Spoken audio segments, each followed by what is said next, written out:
एक जंगल में एक गौरैया का जन्म होता है। गौरैया के माता पिता उसका नाम मौनी गौरैया रखते हैं।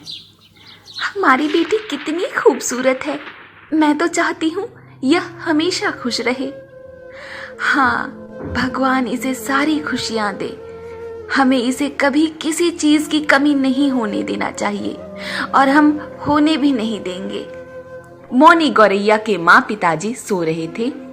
तभी रात में अजीब अजीब सी आवाजें आने लगती हैं। यह आवाज कैसी है? लगता है बाहर किसी में लड़ाई हो रही है। चलो चलकर देखते हैं। मौनी गौरैया के माँ पिताजी बाहर आते हैं तो देखते हैं कुछ पंछियों में लड़ाई चल रही है। एक पंछी सामने वाले को चाकू से मारने के लिए दौड़ता है।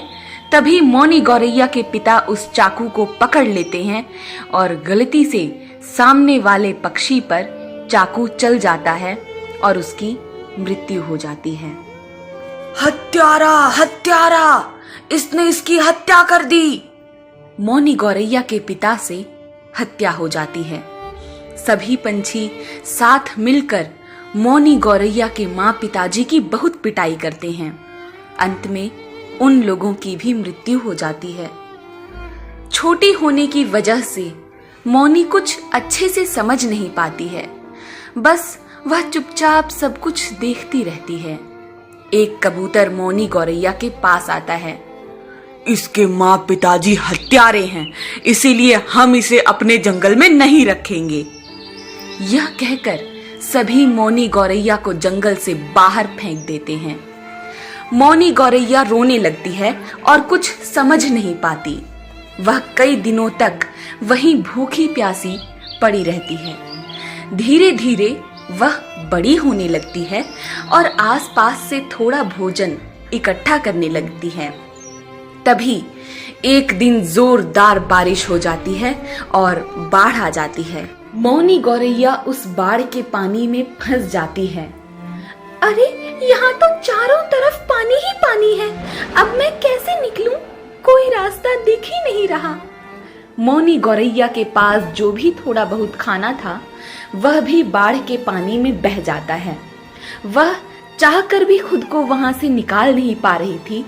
तभी वहां चील आता है और मौनी गौरैया को फंसा देखकर उस पर हंसने लगता है। अरे तुम कौन हो? यहाँ नई नई आई हो ऐसा लगता है। तुम तो बहुत ही कमजोर दिख रही हो। लगता नहीं कि अब तुम बच पाओगी। अगर तुम्हें मुझ पर दया आ रही है तो तुम मेरी मदद ही कर दो। मैं और तुम्हारी मदद? कभी आज तक मैंने जो भी किया है उसमें मेरा फायदा होता है, तभी मैं करता हूँ। नहीं तो तुम पड़ी रहो यही, कुछ घंटों में तुम्हारी मृत्यु हो जाएगी। ठीक है, तुम जाओ, मैं यहाँ से खुद ही निकल जाऊंगी और तुम्हें दिखाने जरूर आऊंगी कि मैं जीवित हूँ। हाँ हाँ, देख लेंगे। बड़ी बड़ी बातें करने से कुछ नहीं होता। चील वहां से चला जाता है और मौनी गौरैया बाढ़ के पानी में फंसी रहती है। निम्मी कौआ, जैकी कबूतर और पिंटू तोता उड़ते उड़ते वहां आते हैं। अरे तुम कौन हो? यहाँ कैसे फंस गई हो?